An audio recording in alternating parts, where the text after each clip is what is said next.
Nobody paid attention to the cook. He was just Joe, quiet, reliable, made a decent burger. But when Millie's Diner served its last meal after 40 years and they had to clear out the back office, what they found in Joe's personal safe shocked the entire town. Because once they realized who he really was, nothing in that town was ever the same again. But this story didn't start that day. It began in 1985 when the Berlin Wall still stood and the world was divided between two superpowers. Welcome to Silent Warriors. Before we dive into this extraordinary story of hidden identity, tell me in the comments what city you're watching from today. And if you believe stories like this deserve to be uncovered, hit that subscribe button and help us make sure they are. Riverside, Ohio, population 8,000, Heartland, America. Millie's Diner sat on the corner of Main Street, red vinyl booths, checkered floors, and photos from the 1950s covering the walls. For 40 years, it had been the heart of the town. Joe Martinez had worked there for 30 years, every morning at 5 a.m., out at 3 p.m., never called in sick, never showed up late. He flipped burgers, cooked eggs, fried potatoes. Most customers didn't even know his name. Joe's always been here, said owner Millie Thompson. Reliable, quiet, knows his business. What nobody knew was that every morning while Joe made coffee, he was thinking in 6 different languages. Joe was 65, gray-haired, average height, never married, lived alone. The townspeople called him Quiet Joe. The grocery clerk, mailman, barber, they all knew him, but none of them knew anything about his past. He never talks about family, said waitress Betty. We don't even know where he's from. Joe's only hobby was reading, but nobody noticed that his books were very specific. International politics, linguistics, encryption techniques, all borrowed from the local library. And every evening when he went home, Joe performed a small ritual that nobody ever saw. November 2023. Millie Thompson turned 78 and decided she couldn't run the restaurant anymore. Her son was taking her to Florida. Millie's Diner would close.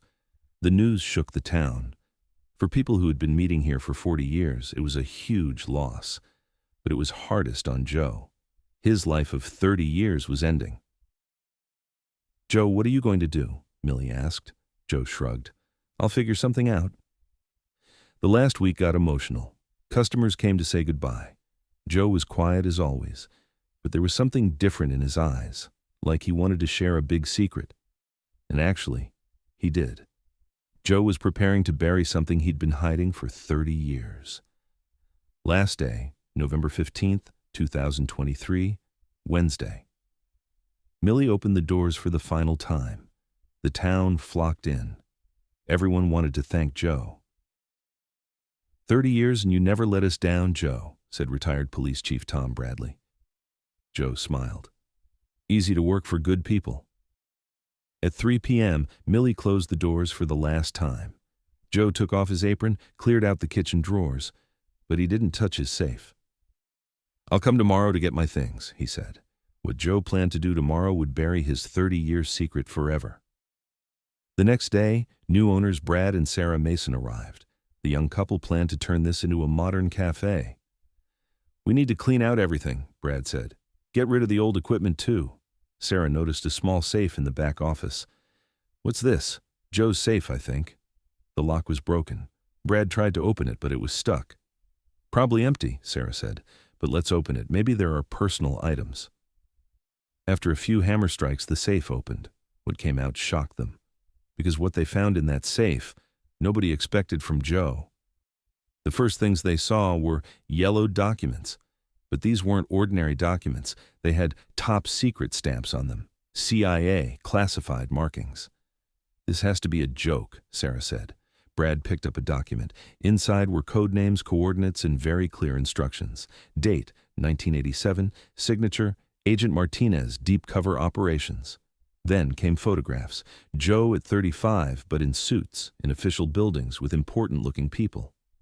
In one photo, Joe was shaking hands with a CIA director they recognized from the Reagan era. Yet the truly shocking part was the notes written on the back of those photos. Operation Berlin Bridge completed. 12 agents rescued. Moscow infiltration successful. Intel obtained. Prague exit clean, identity preserved. Sarah's hand was trembling. Brad, could this be real? Brad searched deeper in the safe. At the bottom was a metal box. Inside were even more shocking things. Passports from different countries, all with Joe's photo but different names. Jose Rodriguez, Mexico; Johann Muller, Germany; Giuseppe Romano, Italy, and at the very bottom, a small note. If you're reading this, my cover is no longer safe. Implement emergency protocol. This note would lead them to another discovery. Brad and Sarah considered calling the police, but decided to find Joe first. But Joe's address wasn't reachable by phone. Nobody knows where he lives, said the secretary at the town hall. They asked waitress Betty. Did Joe ever mention his home? No, he was very private, but he walked toward the houses on Main Street every evening. They searched for 2 days. Finally, old mailman Charlie helped. Oh, Joe. Yeah, he lives at 247 Pine Street, little blue house, but be careful, the man's very private. The house at 247 Pine Street would show them that Joe's real life was just the tip of the iceberg. The house was small, but very organized. When Joe opened the door, he looked surprised. Brad? Sarah? Is there a problem? Joe, we had to open your safe. Inside we found interesting things. Joe's face changed. The mask of the tired old kitchen worker fell away. Someone else emerged, alert, careful, calculating every moment. Come in, he said in a calm voice, and locked the door behind us. The inside of the house was even more surprising. The walls were bare, but the shelves were full of books, all in different languages: Russian, German, Chinese, Arabic. And when Joe started talking, the real story was much bigger than they imagined. Sit down, Joe said. I'm going to tell you a long story. Joe made coffee, but this time it was different. He brewed it perfectly, like a chef. My name is Jose Miguel Martinez. I was recruited by the CIA in 1985. I was 20, had a talent for languages, and nobody would notice me. Brad and Sarah listened, mesmerized. My mission was deep cover. Blend in with ordinary people and conduct covert operations. It was the most critical period of the Cold War. The operations Joe described were crazier than Hollywood movies. In 1987, I was sent to Berlin. We had a CIA agent captured in East Germany. I had to rescue him. Joe stood up, pulled an old photograph from the bookshelf.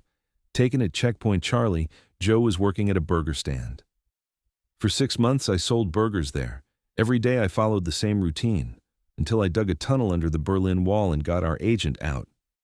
Sarah held her breath. Is this real? In 1989, I went to Prague. The communist regime was collapsing, but it was still dangerous. For 3 months, I cooked there. I stole classified documents, passed them to democratic leaders. Joe showed more photographs, always in kitchens, always in ordinary jobs, but always in critical places. But Joe's most dangerous mission was the final operation he never told anyone about. In 1992, I was sent to Moscow. The Soviet Union had collapsed, but there was chaos. Nuclear weapon information was going missing. Joe's voice became serious. For 6 months, I worked in a restaurant kitchen near the Kremlin. My mission was clear: prevent nuclear codes from falling into the wrong hands. Brad leaned forward. What did you do? I neutralized 3 Russian agents, delivered the codes to safe hands, but my identity was blown. I had to escape from Moscow. Joe looked out the window. That night was the longest night of my life, but I succeeded. And then what Joe told them would explain why he came to Riverside. In 1993, the CIA gave me a choice, Joe said. Either go to another country with a new identity or live a completely secret life. I was tired. For 8 years, I'd lived in different identities. I wanted to be real. Joe went to the kitchen, pulled a small keychain from a drawer. It had the CIA logo on it. I chose Riverside because it was perfect. Small, quiet, nobody asked questions, and cooking had become a real passion. But Joe's 30 years in Riverside wasn't just an ordinary life. I didn't completely cut my ties with the CIA, Joe said. I was still called in emergencies. Sarah was surprised. Were you still working for 30 years? I was on passive duty, only activated in very critical situations.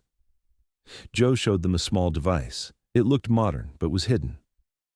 After September 11th in 2001, I worked active duty for 3 months. During the 2008 economic crisis, I conducted secret negotiations with China. Brad looked in amazement. While we thought we were eating burgers here, you were dealing with national security? Joe smiled. The best secrecy is invisibility. But Joe's last active mission would give them the biggest shock. When the pandemic started in 2020, Joe said, the CIA called me one last time. Joe opened a drawer on the table. Inside were COVID-19 research documents. My mission was to investigate the source of the virus, but not through official channels, secretly. Sarah's mouth fell open. Were you working during the pandemic? Millie's Diner was a perfect espionage center. Nobody suspected. Customers would come, talk, and leave. Joe showed them small recording devices. I gathered information from local health officials, traveling customers, even federal agents. The information Joe collected played a critical role in the federal fight against the pandemic. For 6 months, I sent reports every day: virus spread patterns, local reactions, public health status. Joe opened one of the files. Inside, they saw familiar names: the town doctor, mayor, even themselves. Were you watching all of us? Brad asked. It was my mission, but I didn't see anyone as a threat. You're all good people. Joe closed the folder. I retired in 2021, officially this time, but even his retirement involved an extraordinary plan. When Millie's closed, Joe said, I was actually relieved. I could finally really retire. Joe showed them a thick file. These are my memoirs, my 30-year CIA career. What will you do with this? Sarah asked. I made a deal with the CIA. In 10 years, in 2033, I can write my story. If I'm still alive by then.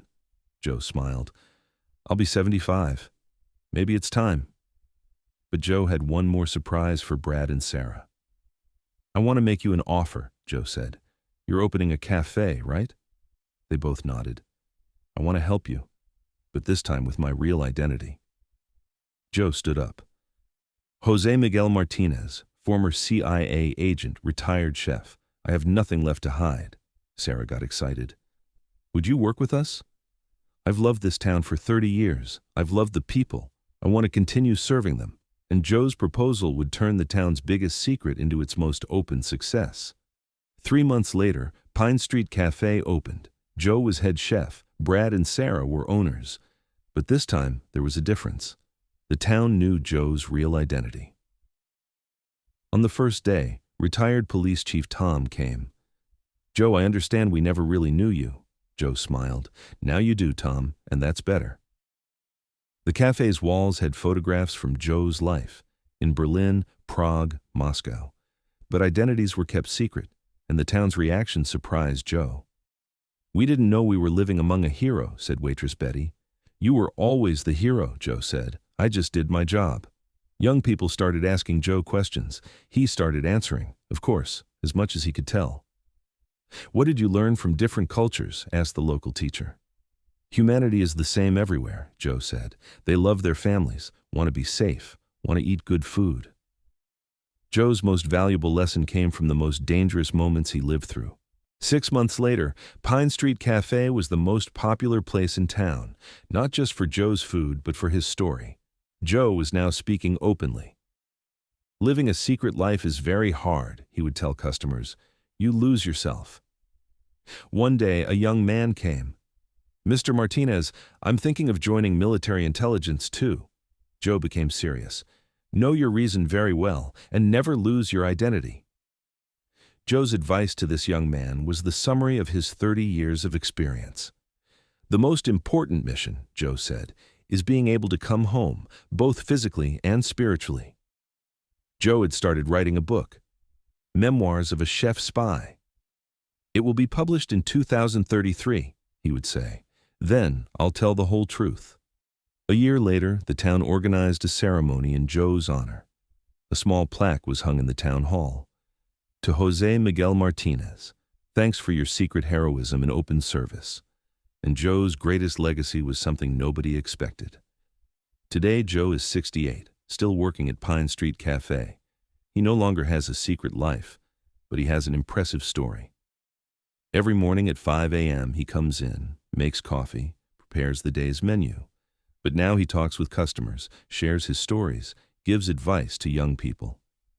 True heroism, Joe says, isn't being secret, it's being honest. And on the wall of Pine Street Cafe hangs Joe's favorite saying, "The best recipes are made with the most ordinary ingredients." What did this story teach you? Maybe someone you know who seems ordinary has an extraordinary past. Tell us about them in the comments. And remember, the greatest heroes are sometimes the quietest people. Like Joe, who served secretly for years, then continued to live with an open heart. Don't forget to subscribe to Silent Warriors, because around every corner there's a story. In every ordinary person, there might be an extraordinary past. See you in the next story. And remember, if you ever see a cook, cashier, or mechanic working quietly, look a little more carefully. Maybe they too have changed the world.